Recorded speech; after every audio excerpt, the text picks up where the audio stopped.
Hello everyone, मैं अभिषेक कुमार और ray optics के इस लेक्चर में आज मैं एक छोटी सी लेकिन बहुत ही इंपॉर्टेंट बात करने वाला हूं आपके साथ। तो सबसे पहले अपन पैरेक्शियल मार्जिनल रेस के बारे में जानेंगे और उसके बाद फोकल लेंथ की बातें करेंगे, फोकस की बातें करेंगे। तो आइए काम शुरू करते हैं। सबसे पहले पैरेक्शियल और मार्जिनल रेस ये क्या होती है, छोटी छोटी बातें जल्दी जल्दी कर लूं मैं। पैरेक्शियल रेस, पैरेक्शियल रेस, ये छोटी छोटी बातें पहले अपन जान लें। इसके बाद पैरेक्शियल रेस के लिए फोकस का फॉर्मूला क्या होता है, मार्जिनल के लिए क्या होता है, वो देखेंगे अपन। और एक बहुत बड़ा मिसकंसेप्शन होता है बच्चों के मन में, इस लेक्चर के बाद आई होप कि वो दूर हो जाएगा।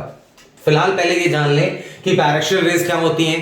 पैरेक्शियल रेस वो जो प्रिंसिपल एक्सिस के बहुत क्लोज है, very close to principal axis.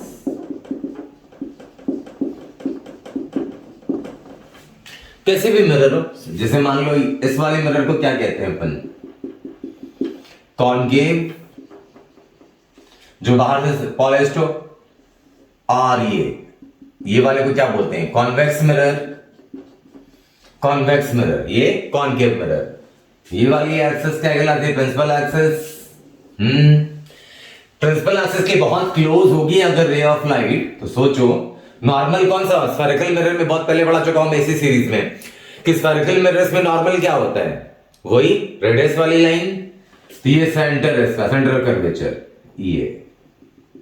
ये होगी एंगल ऑफ इंसिडेंस, है कि नहीं। ये हुआ ना नॉर्मल, तो रेडियस वाली लाइन हुई ना। अभी सोचो कि अगर रे प्रिंसिपल एक्सिस की काफी क्लोज होगी तो ये वाला एंगल और छोटा होगा कि नहीं होगा, होगा ना। ये जो थीटा होगा एंगल, ये वाला एंगल ऑफ इंसिडेंस थीटा, ये काफी स्मॉल होएगा। इसलिए कुछ से भी समझ लो, एक एग्जांपल ही काफी है। तो पैरेक्शियल रेज मतलब सबसे पहली बात वैसी रेज जो प्रिंसिपल एक्सिस के काफी क्लोज हो।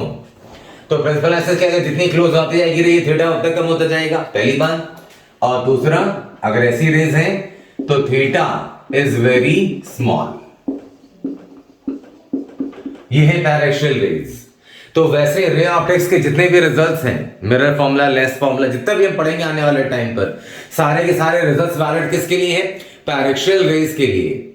तो पैरेक्शियल रेज मतलब वो रे जो प्रिंसिपल एक्सिस के काफी क्लोज हो, और प्रिंसिपल एक्सिस काफी क्लोज होगी रे तो एंगल ऑफ इंसिडेंस थीटा जो है वो ऑलरेडी बहुत छोटा हो जाएगा। क्लियर है पॉइंट ये। तो कहलाती है पैरेक्शियल रेज। और इसी का उल्टा है marginal, marginal raise.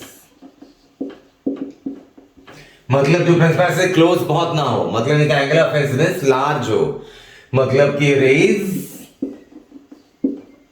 which are not very close to principal axis, not very close to principal axis।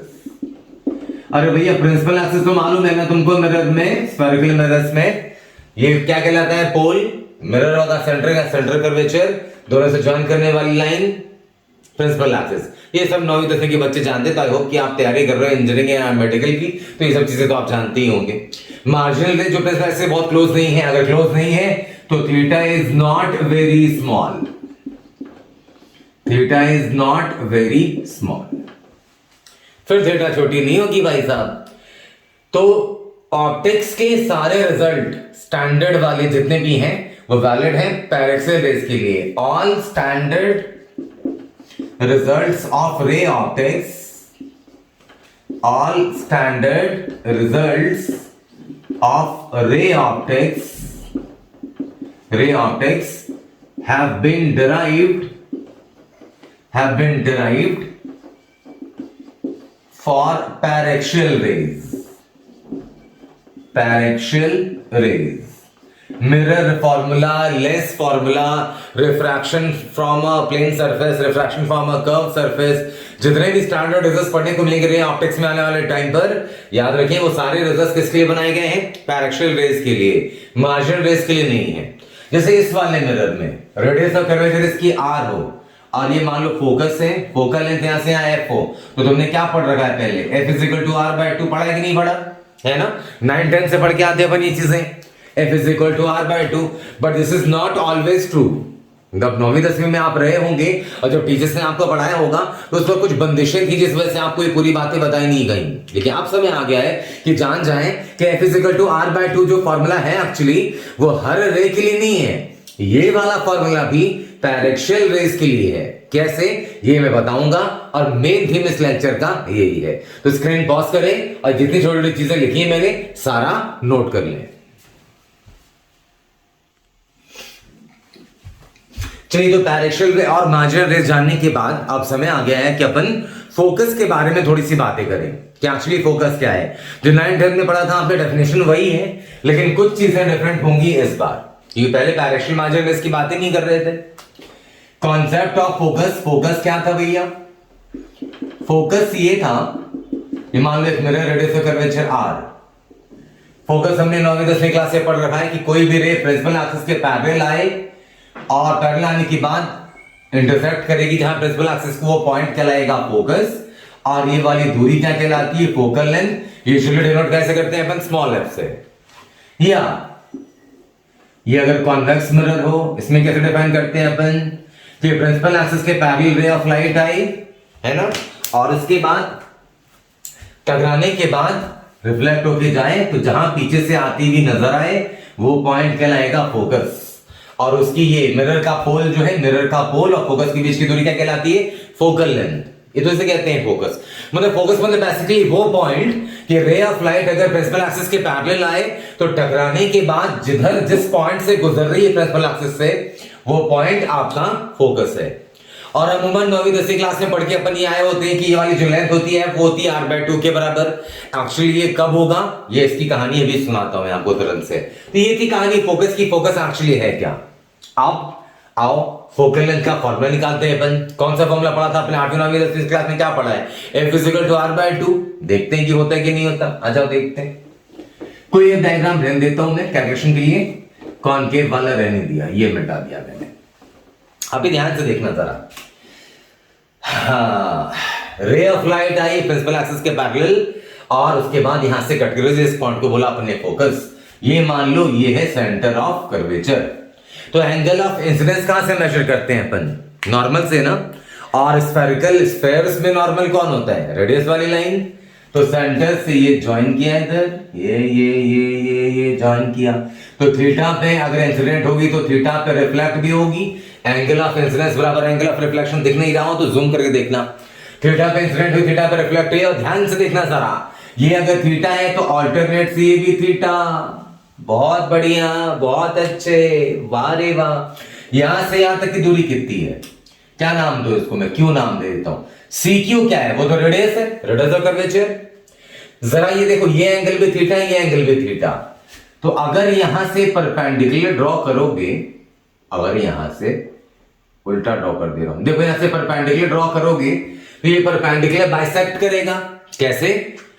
अरे ये वाले जो ट्रायंगल है CFQ, CFQ, ये आइसोसेल्स ट्रायंगल है। और आइसोसेल्स ट्रायंगल में अगर मान लो कि ये साइड बराबर हो, तो अगर वर्टेक्स से अगर यहां पे परपेंडिकुलर गिराओगे तो इसको बाइसेक्ट करता है ना ये। हाँ, तो यहां से यहां तक रेडियस है, रेडियस का कर्वेचर R, और क्योंकि ये थीटा बराबर थीटा, तो ये ट्रायंगल क्या हो गया? दो एंगल बराबर, तो आइसोसेल्स ट्रायंगल, तो ये दोनों साइड्स बराबर, तो यहां से परपेंडिकुलर गिराएंगे तो इसको दो टुकड़ों में बांटेगा। मतलब ये भी हो जाएगा R/2 और ये भी हो जाएगा R/2। इस वाले पॉइंट को S नाम देता हूं मैं, ध्यान से देखना। इस वाले पॉइंट को नाम दिया S। अब ट्रायंगल कौन सा देखें? सबसे पहली बात, ये थीटा तो एंगल ऑफ इंसिडेंस, तो angle of reflection theta, alternate से ये थीटा, ट्रायंगल CFQ, दो एंगल्स बराबर, तो आइसोसेल्स ट्रायंगल, तो वर्टेक्स से परपेंडिकुलर गिराएंगे तो ये बाइसेक्ट करेगा। तो यहां से यहां है R, radius of curvature R, centre से यहां तक, तो ये R/2 दो टुकड़ों में बट गया। अब ट्रायंगल देखो कौन सा? इन ट्रायंगल CFS, ये वाला ट्रायंगल देखिए, इसमें CFS cos theta is equal to base upon hypotenuse, base angle के साथ वाला R/2। हाइपोटेनस कितना भाई? 90 की, ये 90 परपेंडिकुलर गिराया ना मैंने, ये एक्चुअली 90 डिग्री है ना।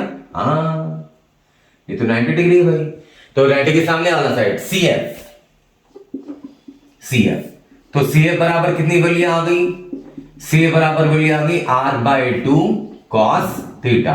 CF इधर cos थीटा नीचे, तो 1/cos थीटा क्या होता है? sec थीटा, तो R/2 sec थीटा। मतलब C से F तक की दूरी, ये दूरी आ गई R/2 sec थीटा। C से P तक की दूरी, ध्यान से देखें, C से P तक की दूरी क्या है? Focal length, sorry radius of curvature. C से F तक की दूरी आ गई R/2 sec थीटा। हमें चाहिए F से P, फोकस से पोल तक की डिस्टेंस क्या कहलाती है? फोकल लेंथ, है ना? तो FP को क्या लिख सकते हैं अपन? FP को लिख सकते हैं CP minus CF, CP minus CF। FP आपका रहा फोकल लेंथ F, CP है radius of curvature R, CF मिला R/2 sec थीटा। ये है कहानी।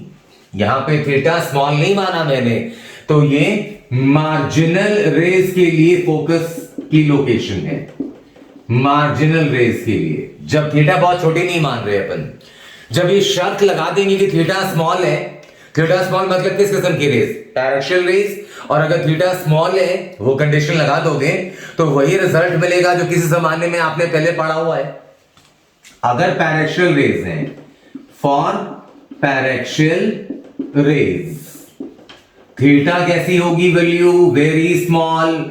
बहुत थीटा अगर छोटी होगी तो cos theta is nearly equal to 1 या sec theta is nearly equal to 1।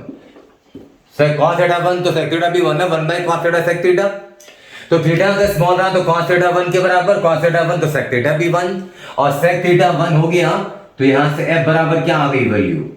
R minus R/2 sec theta की जगह 1, तो यहां से f बराबर कितनी वैल्यू आ गई भाई साहब? R में से R/2 गया तो वैल्यू कितनी आ गई? f is equal to R/2। तो ये जो है R/2 ये है पैरेक्शियल रेज के लिए, फॉर पैरेक्शियल रेज। तो F is equal to R/2 आपने जमाने से जो पढ़ रखा है वो रिजल्ट वैलिड किसके लिए है? F is equal to R/2 paraxial rays के लिए। In general ray of light अगर पैरेलल आएगी प्रिंसिपल एक्सिस के और टकराने के बाद जहां से गुजरेगी उस पॉइंट को फोकस बोला हमने, और उस पॉइंट की जो दूरी है पोल से वो कहलाएगी फोकल लेंथ। उसका जनरल फॉर्मूला क्या मिला? R minus R/2 sec theta. ये किसके लिए? जब थीटा स्मॉल ना हो, मतलब मार्जिनल रेज के लिए। तो मार्जिनल रेज के लिए रिजल्ट ये है, पैरेक्शियल के लिए वही जो पहले पढ़ा था आपने, F is equal to R/2। अब मुद्दा ये है कि हम कैसे पहचाने कि रे ऑफ लाइट अगर इस सवाल में मार्जिनल है कि पैरेक्शियल। पहले तो मैंने बोला कि सारे रिजल्ट्स किसके लिए डिफाइन करे गए हैं, आने वाले टाइम पे सब पढ़ोगे, पैरेक्शियल रेज के लिए। और सवाल से भी अंदाजा मिलता है हमको कि पैरेक्शियल रेज की कंडीशन लग रही है या मार्जिनल की। तो जल्दी स्क्रीन पॉज करें, ये सारी चीजें नोट कर लें। एक सवाल के जरिए फील कराता हूं मैं कि रे पैरेक्शियल है कि मार्जिनल, फोकल लेंथ कैसे निकालेंगे। जल्दी से नोट कर लें प्लीज। इस क्वेश्चन पे एक नजर डालें। रे ऑफ लाइट आ रही है पैरेलल प्रिंसिपल एक्सिस के, टकराने के बाद गुजरी पॉइंट F से, जिसको हमने हमेशा से क्या बोला? फोकस। और हमसे वही पूछ रहे हैं कि एफपी फोकस और पोल की फोकल लेंथ पूछ रहे हैं, सीधी सी बात है। रेज मार्जिनल की पैरेक्शियल, तो डेटा ऐसे भी देख लो, एंगल निकालने की जरूरत नहीं, कॉमन सेंस भी कहता है। प्रिंसिपल एक्सिस से 4 मीटर की दूरी पर है मेरे भाई, ये काफी लार्ज डिस्टेंस है। ये जो बहुत क्लोज होंगी प्रिंसिपल एक्सिस के वो है पैरेक्शियल रेज, ये तो सफिशिएंट डिस्टेंस पे है। रेडियस ऑफ कर्वेचर 5 मीटर और रेज आ रही है प्रिंसिपल एक्सिस की दूरी पर 4 मीटर की दूरी पर। तो हमसे पूछ रहे हैं एफपी की वैल्यू, ये सेंटर ऑफ कर्वेचर, ये सेंटर ऑफ कर्वेचर, यहां से ले गए, ये ले गए, ये इधर यहां से, तो थीटा एंगल पे टकराएगी तो थीटा एंगल पे निकलेगी। एंगल ऑफ इंसिडेंस बराबर एंगल ऑफ रिफ्लेक्शन। क्या ये थीटा निकाल सकते हैं अपन? बड़े आराम से। इस वाले ट्रायंगल में एरो दे रहा हूं, इस वाले ट्रायंगल में देखो हाइपोटेनस ये रहा, ये है 5 मीटर और ये परपेंडिकुलर। तो इस वाले ट्रायंगल में sine theta is equal to perpendicular बना हाइपोटेनस, मतलब 4/5। देख लो साइन थीटा परपेंडिकुलर 4 और 90 के सामने यहां से भी परपेंडिकुलर रहना है इस पे मैंने, ये हाइपोटेनस 5, sin थीटा 4/5 मतलब थीटा कितना एंगल, थीटा 53 डिग्री है ना। अब ये कितना एंगल ऑफ इंसिडेंस है, 53। थीटा छोटा नहीं है, मतलब रे कैसी है, मार्जिनल, डायरेक्शनल नहीं है। और ऑप्शन देते टाइम क्या करेंगे ना, वो 2.5 मीटर भी दे देंगे, क्योंकि उनको पता है कि बहुत सारे बच्चे ऐसे होंगे जो r/2 टिक करके आएंगे। F इक्वल टू r/2 किसके लिए वैलिड है, डायरेक्शनल रेज के लिए, मार्जिनल के लिए नहीं है। मार्जिनल है भाई साहब, थीटा काफी बड़ा है। तो फिर P जो फोकल लेंथ है वो क्या होगी, अभी क्या निकाल के दिखाया था आपको, r माइनस r/2 sec थीटा। फोकल लेंथ का फॉर्मूला मार्जिनल रेज के लिए, थीटा क्या है इसमें, एंगल ऑफ इंसिडेंस, ये भी मालूम है, रख दो। r 5 metre minus 5/2 sec 53 degree, जो काट पिट करना है। तो 5 माइनस 5/2 cos 53 कितना होता है, cos 53 3/5, तो sec 53 5/3, 5/3, 3 2 जा 6, 6 5 30, 30 में से 25 आ गया, 5/6 मीटर, 5/6 मीटर। ये आ गई एफ की वैल्यू। तो r/2 नहीं, नो। और याद रखना मल्टीपल चॉइस में ऑप्शंस रहेंगे, तो इसमें एफ की वैल्यू r/2 भी होगी। अभी बोला ना मैंने, ज्यादातर लोग गलती करते हैं इसके अंदर। तो ध्यान रहे कि f is equal to, final में अगर कंक्लूड करो लेक्चर, तो f इज इक्वल टू है r माइनस r/2 sec थीटा। फोकल लेंथ का फॉर्मूला किसके लिए, मार्जिनल रेज के लिए। और f is equal to r/2 किसके लिए है फॉर्मूला, डायरेक्शनल। इसी में कंडीशन लगाए हैं, अभी देखा हमने। तो डायरेक्शनल रेज है, तो फोकस का ये रहा फॉर्मूला। फोकस कौन सा पॉइंट, प्रिंसिपल एक्सिस के पहले रे ऑफ लाइट आए, टकराने के बाद जिधर प्रिंसिपल एक्सिस पे कट करे, इंटरसेक्ट करे, वो पॉइंट क्या है, फोकस। उसकी दूरी पोल से फोकल लेंथ। तो ये है फोकल लेंथ का फॉर्मूला मार्जिनल और डायरेक्शनल रेज के लिए। तो आई होप जो मिसकंसेप्शन होता है लोगों की, f बराबर r/2 ऑलवेज लगाते हैं, ये क्लियर हो गया होगा। लेकिन आपकी जानकारी के लिए मैंने एक बार फिर से बताना है आपको कि जितने भी रिजल्ट्स आने वाले हैं रे ऑप्टिक्स में या हर जगह, सारे रिजल्ट्स इसके लिए डिफाइन किए गए हैं, डिफाइन किया अपन ने डायरेक्शनल रेज के लिए। मार्जिनल के लिए रिजल्ट स्टैंडर्ड कोई सा भी नहीं है। तो चलिए, आई होप कि ये सेशन आपके यूजफुल रहा हो। मिलता हूं मैं अगले लेक्चर में नए टॉपिक के साथ। रे ऑप्टिक्स की सीरीज अभी चालू है। अगर आप अभी नया ज्वाइन किया है तो सीक्वेंस वाइज लेक्चर देखोगे तो एडवांटेज मिलेगा, क्योंकि मैंने सारे लेक्चर्स वैसे ही पोस्ट किए हैं कि एक टॉपिक के बाद सब्सिक्वेंट अगला टॉपिक, और हर टॉपिक के साथ कंसर्न न्यूमेरिकल्स, ताकि आपको टॉपिक की बेटर अंडरस्टैंडिंग मिले। ओके, तो मिलता हूं अगली क्लास में। Thank you so much. जय हिंद, जय भारत।